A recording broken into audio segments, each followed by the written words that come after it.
Şerife'nin örgü dünyasına hoş geldiniz. Bugün hem bayan yeleklerinde hem erkek örgülerinde kullanabileceğiniz bir örgü modeli hazırladım. Çok amaçlı olarak bayan örgülerini, erkek örgülerini, bebek örgülerini istediğiniz yere uygulayabilirsiniz. Modelimiz 5 ilmek ile yapılıyor. Aralarda ikişer tane ters ilmek kullandım. Toplamda 7 ilmek ve katlarını ayarlamanız gerekiyor.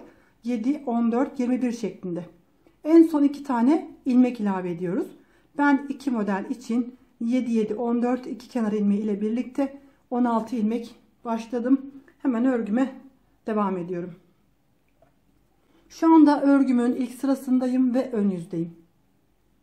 Başlangıçtaki 2 ilmeğimi ters ördüm. Modelimi oluşturan 5 ilmeği düz örüyorum. Tekrar 2 ilmek ters ördüm.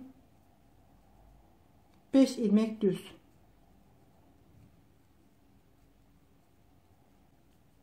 Tekrar 2 ilmek ters ördüm.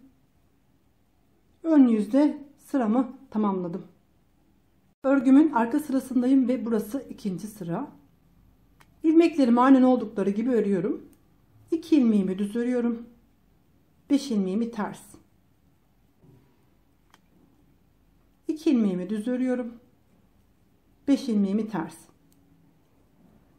Sıra boyunca ilmeklerimi aynen oldukları gibi sıra boyunca örüyorum. Şu anda örgümün 3. sırasındayım. Burası örgümün ön sırası. Tekrar ilmeklerimi aynı şekilde örüyorum. 2 ilmek ters, 5 ilmek düz.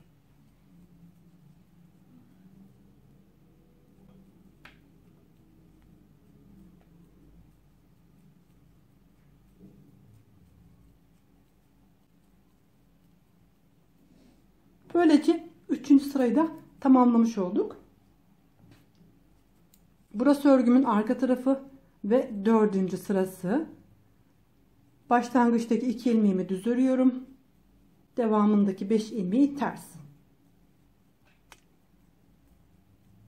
Ters ilmeklerimi ters, düz ilmeklerimi düz örerek 4. sırayı tamamlıyorum.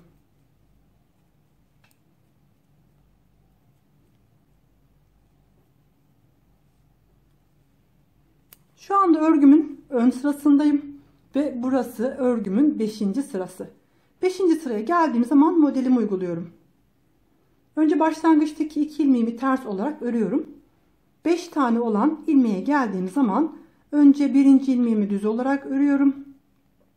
Devamında bir tane dolayarak ilmek artırıyorum. 2. ilmeğimi örmeden atlatıyorum. 3. ve 4. ilmeğimi düz olarak örüyorum.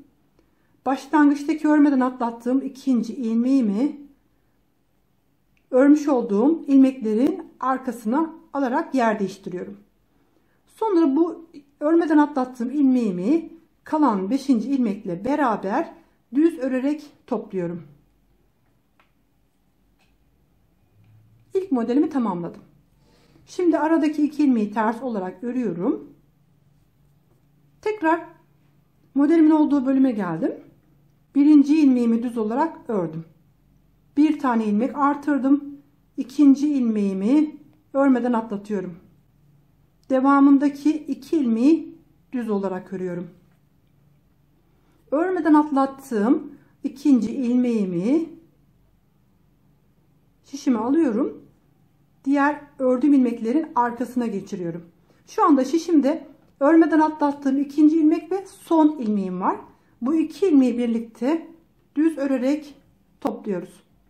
Başlangıçtaki artırdığımız ilmek bunun eksilen ilmeğin yerine geçecek. Kalan 2 ilmeğimi ters örerek sıramı tamamladım. Şu anda örgümün arka sırasındayım. Burası örgümün 6. sırası. Başlangıçtaki 2 ilmeğimi düz örüyorum. Devamındaki 5 ilmeğimi ters örüyorum. Sıra boyunca ilmeklerimi aynen oldukları gibi örmeye devam ediyorum.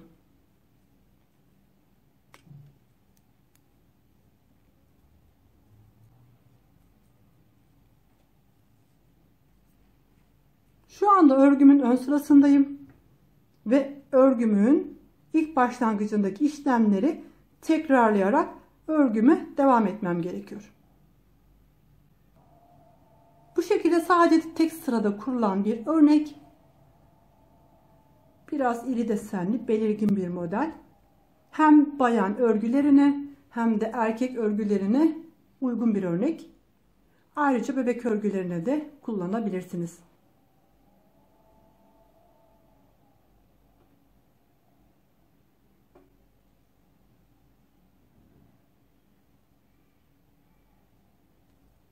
Burası da örgümüzün arka yüzü.